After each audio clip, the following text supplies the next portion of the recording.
Uranium की खोज साल 1789 में जर्मन केमिस्ट मार्टिन हेनरिक क्लाप्रॉट ने की थी। आपको बता दें कि यूरेनियम एक सफेद सिल्वर रंग का एलिमेंट होता है और इसके इस्तेमाल से ही डक्टाइल तार भी बनाए जाते हैं। ऐसा माना जाता है कि यूरेनियम पृथ्वी की संपूर्ण ऊपरी सतह पर फैला हुआ है। यूरेनियम का छोटा सा हिस्सा भी काफी ज्यादा एनर्जी प्रोड्यूस कर सकता है और 1 किलो यूरेनियम से आप 1500 टन कोयले के बराबर की एनर्जी उत्पन्न कर सकते हैं।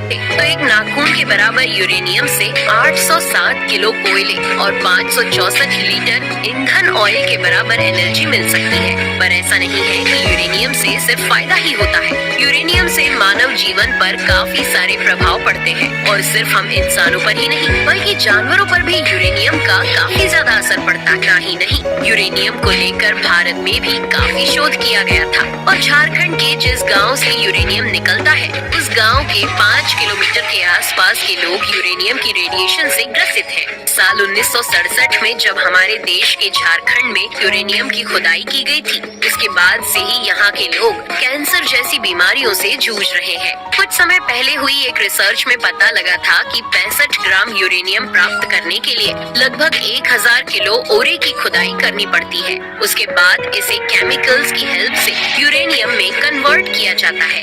दोस्तों, यूरेनियम का एटॉमिक नंबर 92 होता है और इसका इसके एटॉमिक मास की बात करें तो वो 238.029 U होता है।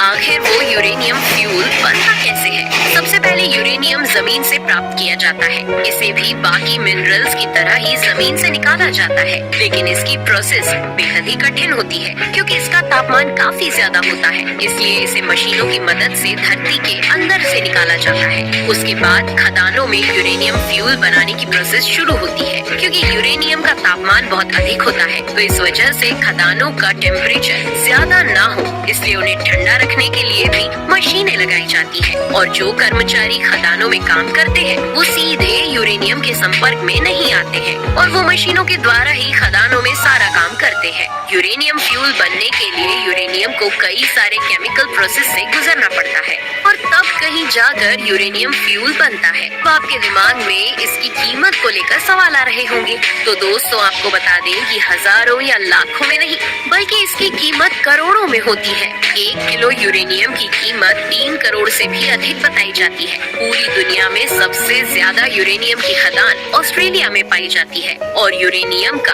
29% ऑस्ट्रेलिया की खदानों से ही निकल कर आता है। वहीं दूसरे नंबर पर कजाकिस्तान है, जिसके पास भी यूरेनियम की कई सारी खदानें मौजूद हैं। इसके साथ ही रशिया, कनाडा और नाइजीरिया